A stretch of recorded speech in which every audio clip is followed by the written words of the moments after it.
with kickoff approaching tonight, just how excited are you about watching Eddie begin his era coaching at Bowling Green?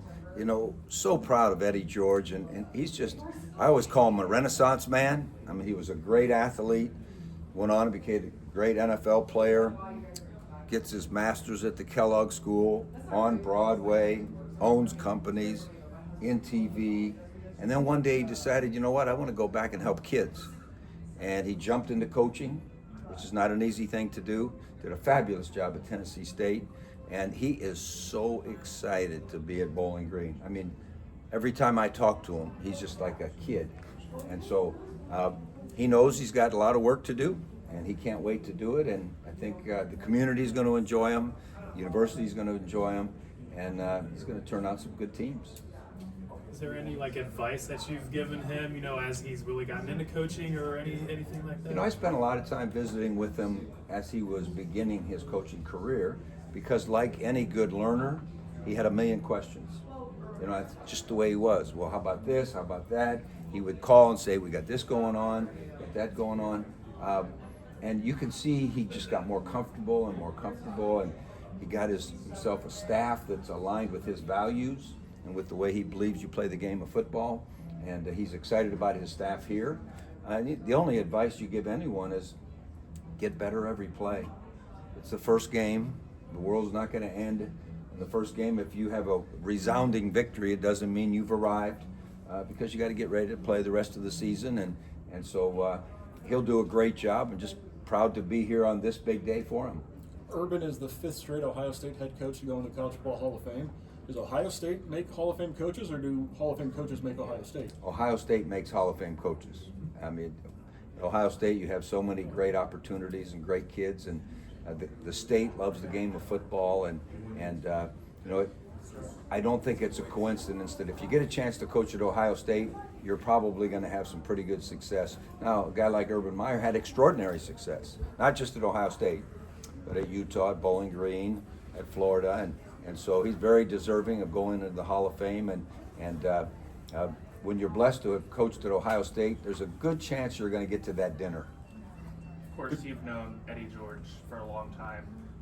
What's the biggest differences in development that you've seen in him as a head coach from his time when he took the job at Tennessee State to now taking his job in teaching? And, I think like anything, you have to have the right person first to do anything. How do you go from the NFL to Broadway? Because you have the right kind of person. How do you start your own companies? How do you do all the things he's done? So he was the right kind of person, and he happened to know the game and have had extraordinary experiences in the game. And you knew that he loved young people. And so he just developed that but it was a new business. It's a little different being a head football coach than it is a player, being a head football coach than a Broadway performer. But he was the right kind of person.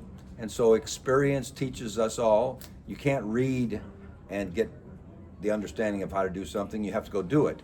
And he went and did it, and now he gets to be at Bowling Green, and I think it's a great marriage.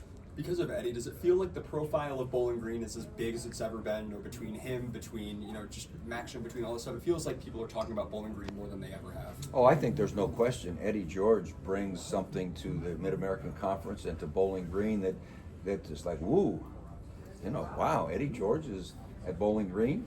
And, that lasts until the first game, right? And then really you become like any other coach, and you're judged on watching the teams improve. How do you do over the course of time? Nothing's built in one season, nothing's built in maybe 2 years, but if he can have a good sustained career here at Bowling Green, which I know he would love to do, that's going to add so much to Bowling Green and so much to the MAC, because he does get initial clicks or whatever we do nowadays, right? Because it's Eddie George. Jim, I'm curious from your perspective, just kind of college football big picture, what are your thoughts on the way the NCAA has changed its positioning on postseason bans and not wanting to punish current players for previous regimes, like in the case of Michigan? There's so much change and there's so much up and down. I think I really don't have an opinion on how they're doing right now. I think we're a little bit up in the air as to what do we really think college athletics needs to be all about. And but you have to go, you know, you have to run the path. There's another season, there's another decision, and so forth. But I don't really have an opinion on you know, how they've been consistency-wise or anything like that. They got a lot of big fish to fry, and you know, hopefully we'll get working on it. How concerned are you for the future of college football for those FCS programs, the Youngstown states, as well as for the group of four, the Mid-American Conference schools? You know, I think if you keep the values in mind of why you want to have an intercollegiate athletic program, which is the lessons learned, the camaraderie, the community spirit, those things, I don't think you can ever defeat that. That is going to outlive anything.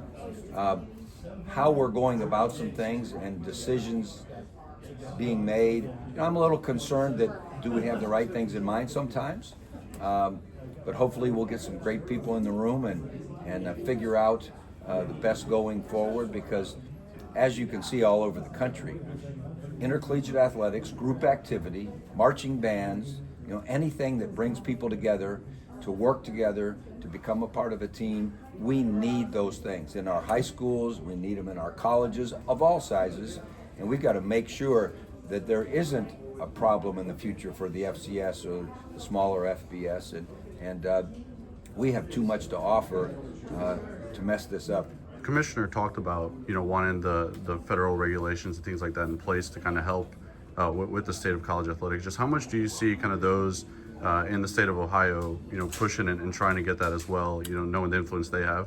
Yeah, you know, I really think that, like anything else, we first have to come up with what is the plan. And I think what's hard right now is I don't know that anyone feels as if, okay, I know exactly where we want to go with intercollegiate athletics.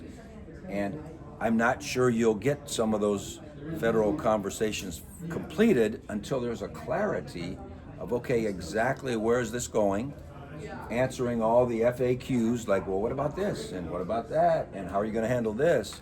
And so I think we have to really get a clear path ready, and then we have to figure out, we're not like the NFL or the NBA or Major League Baseball. You know, we're not going to fire a player in the middle of a season. These are college kids in the middle of a college year. So it's going to be different. We got to figure out how we're going to do it. And then I think once we can get that plan that everyone says, aha, I think that's the way to go, then we might get the federal help and get some of the decisions for how it will affect the Bowling Greens, the Mid-Americans, the FCSs, and the Ohio States of the world.